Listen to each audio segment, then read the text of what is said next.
Agora no seu rádio. JD1 no ar. As principais notícias do estado, do Brasil e do mundo. JD1 no ar. JD1 no ar. Apresentação Wesley Paiva. Apoio Senar MS. Transformando vidas.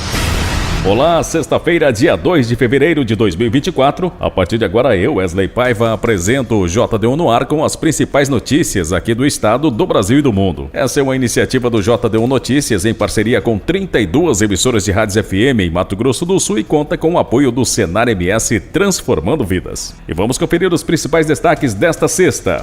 Destaques do dia.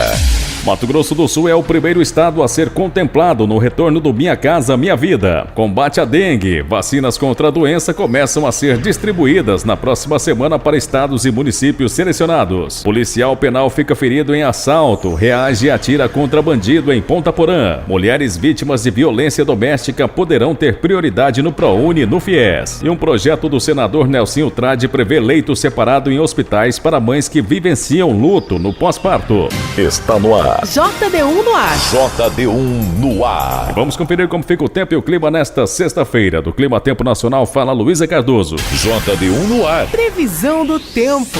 Nesta sexta-feira, o grande destaque continua sendo o sudeste do Brasil. Aquela frente fria se deslocou em direção ao oceano, mas mesmo assim os ventos úmidos que sopram contra a costa do sudeste do Brasil devem manter as instabilidades na região, e é onde os temporais ainda devem ocorrer com bastante intensidade. Dessa vez, o alerta de perigo fica para o sul de Minas Gerais, e onde o volume da chuva deve ser mais expressivo. Começando pelo sul, uma área de alta pressão ainda vai inibir a formação de nuvens carregadas sobre o território gaúcho, o oeste de Santa Catarina e também áreas do sudoeste do Paraná. Tempo firme, pouca nebulosidade e no oeste do Rio Grande do Sul, a umidade relativa do ar fica abaixo dos 30%. Em boa parte do centro-sul brasileiro, as temperaturas também ficam mais elevadas do que o normal para o período. Então, é sol, calor e ar seco em boa parte das áreas do Rio Grande do Sul.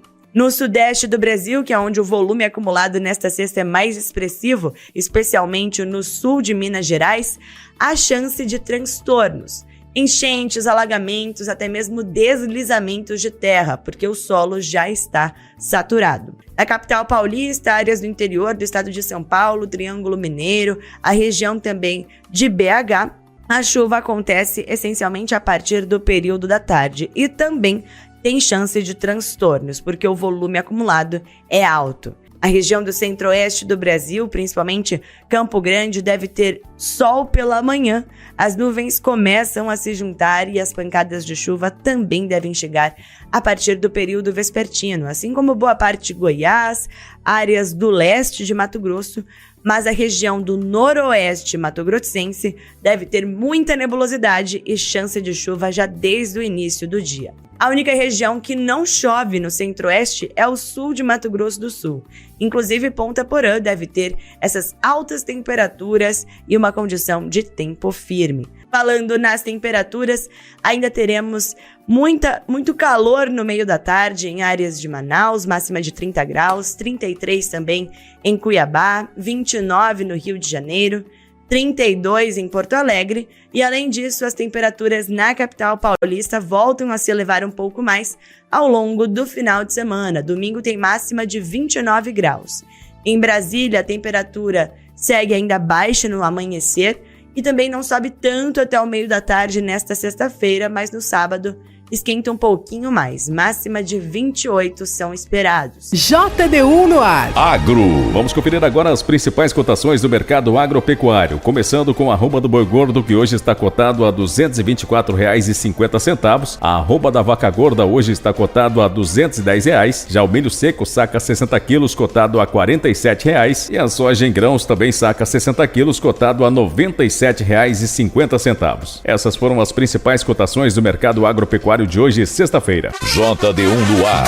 Notícias. Ações estratégicas para combater casos de dengue e reduzir internações e mortes. Esse será o trabalho do Centro de Operação de Emergência criado pelo Ministério da Saúde e que vai atuar em conjunto com estados e municípios. E a partir da próxima semana, as doses da vacina contra a doença chegarão aos estados e municípios selecionados para o programa de imunizações. Os detalhes na reportagem de Nazi Brum. As doses da vacina contra a dengue serão distribuídas pelo Ministério da Saúde a partir da próxima semana a estados e municípios. O imunizante chegará a 16 estados e ao Distrito Federal, onde ocorrem um maior número de casos da doença. A prioridade é a vacinação de crianças de 10 a 14 anos, que têm a maior taxa de agravamento da doença.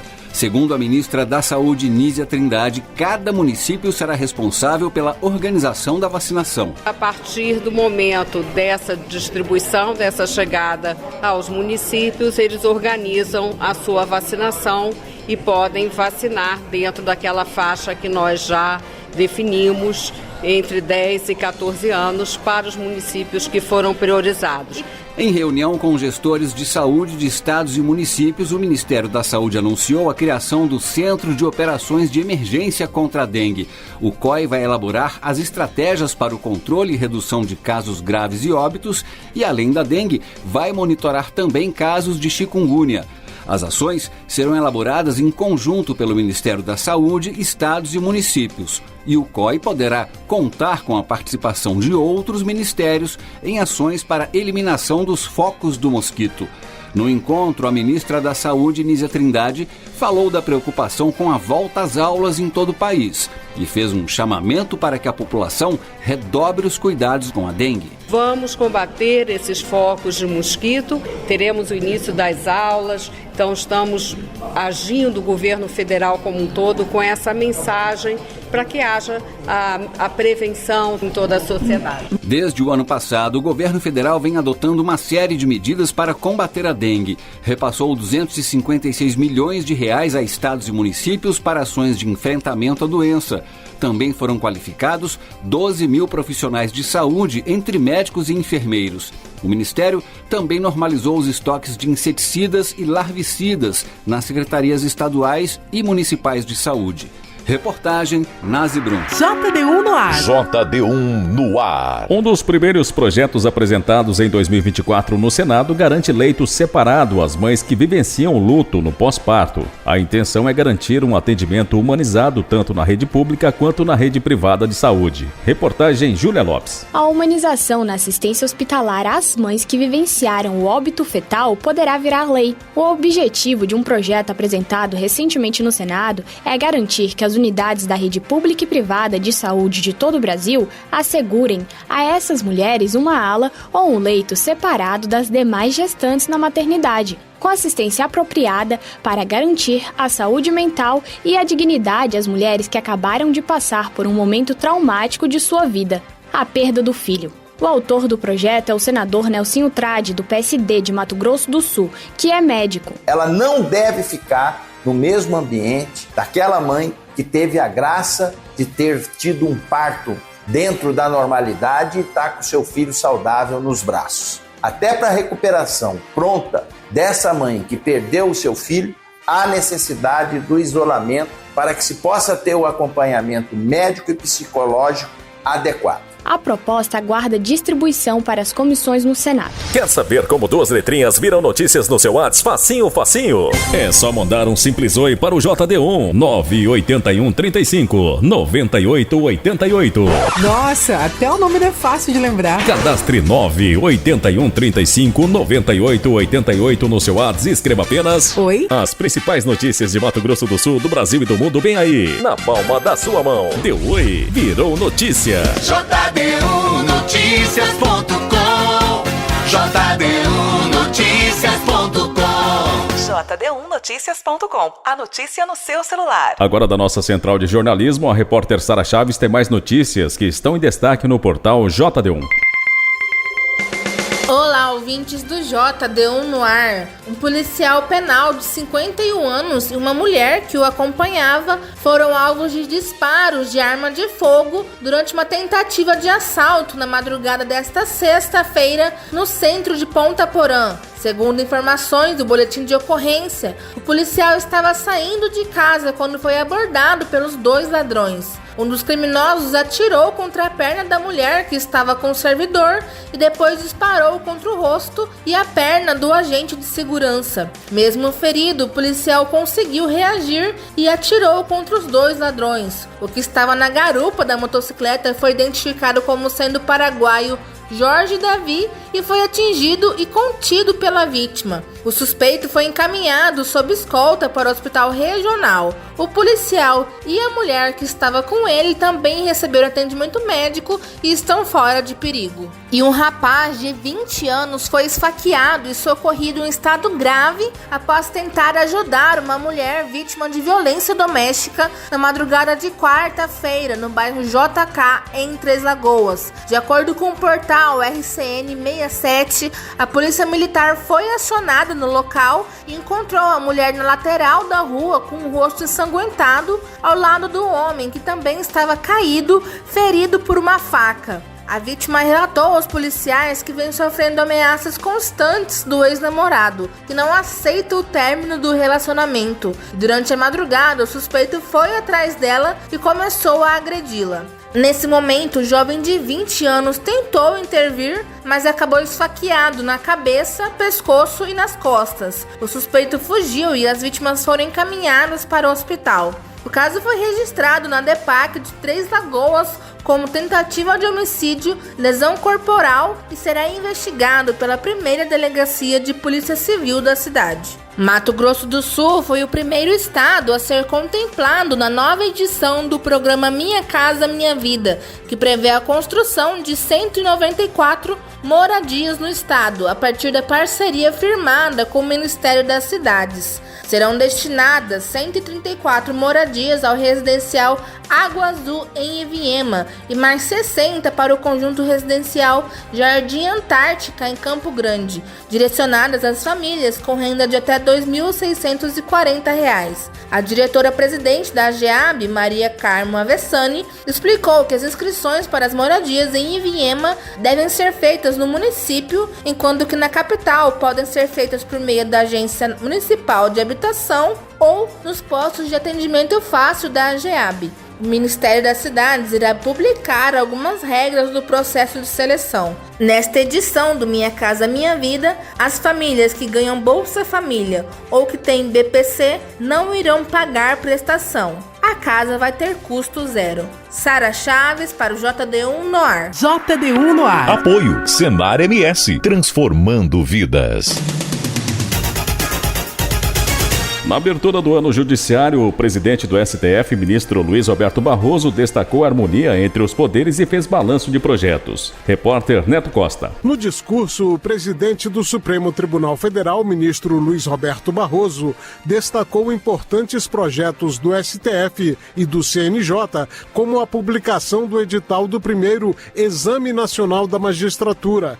Ele também destacou medidas nos campos da igualdade, sustentabilidade, produtividade e da comunicação, com o lançamento do Pacto Nacional do Judiciário pela linguagem simples. Sobre a democracia, o ministro Barroso celebrou a convivência harmoniosa entre os poderes da República, explicando que isso não significa concordância com todas as demandas. Nós nos tratamos com respeito, consideração, de modo que é uma bênção nós podemos fazer esta abertura do ano judiciário sem termos nenhuma preocupação que não sejam as preocupações normais de um país. O presidente do STF frisou ainda que foram propostas mais de 31 milhões de ações no ano anterior, segundo o relatório de Justiça de 2023.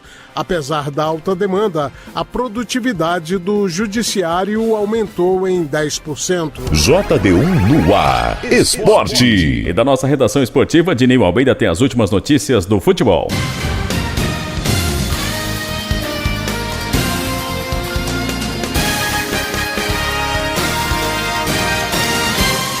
Pré-olímpico masculino de futebol. Ficou feio. Foi 3-1, mas poderia ter sido pior. Essa é a impressão que ficou da derrota do Brasil para a Venezuela nesta quinta-feira pela última rodada da primeira fase no torneio pré-olímpico. A seleção brasileira jogou muito mal no estádio Brigitte Iriarte, em Caracas. No primeiro tempo, sofreu 2 belos gols do meia Segovia, aos 10 e 31 minutos.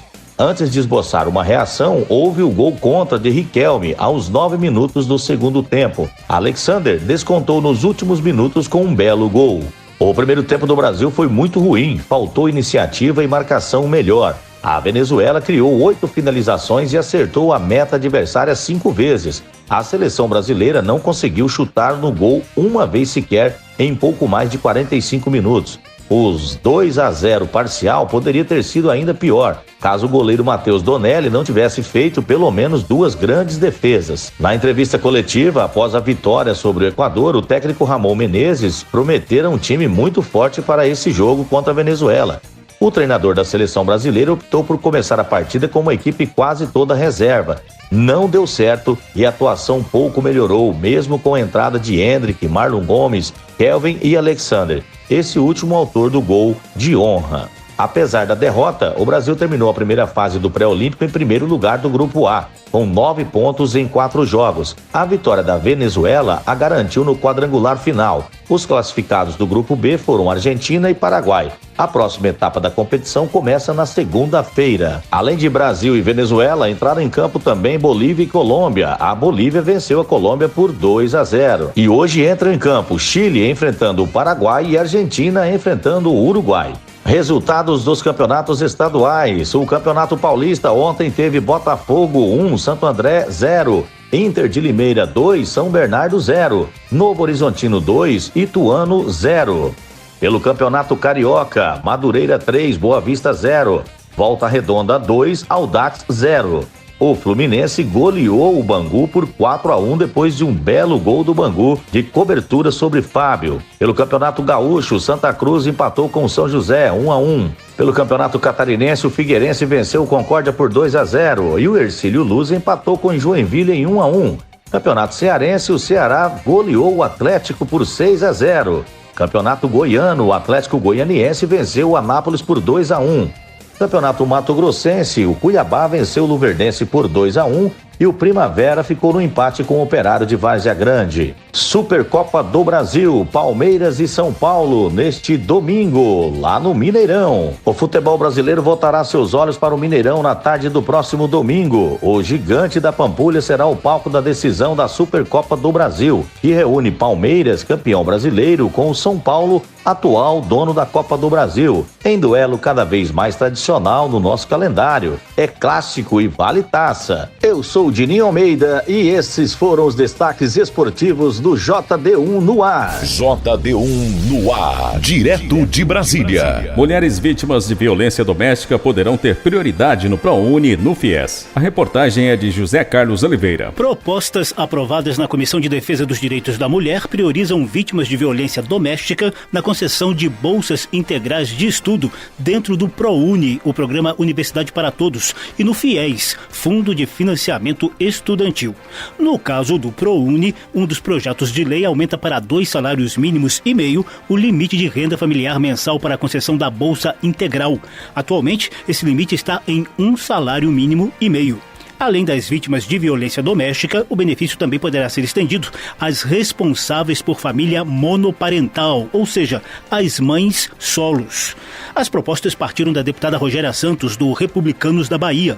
A relatora, a deputada Clarissa Tércio, do Progressistas de Pernambuco, decidiu também aumentar de 3 para 5 salários mínimos o valor estipulado para a concessão da bolsa parcial de 50% do ProUni. Precisamos trabalhar para aumentar as chances de acesso às mulheres que necessitam sair de um contexto de violência e aquelas que labutam sozinhas pelo sustento dos seus filhos. Trata-se de um passo fundamental para aumentar a qualificação profissional e o acesso a uma renda pessoal digna e segura. O ProUni e o FIES estão diretamente ligados ao financiamento da formação de estudantes matriculados em instituições privadas, visando ampliar o acesso ao ensino superior.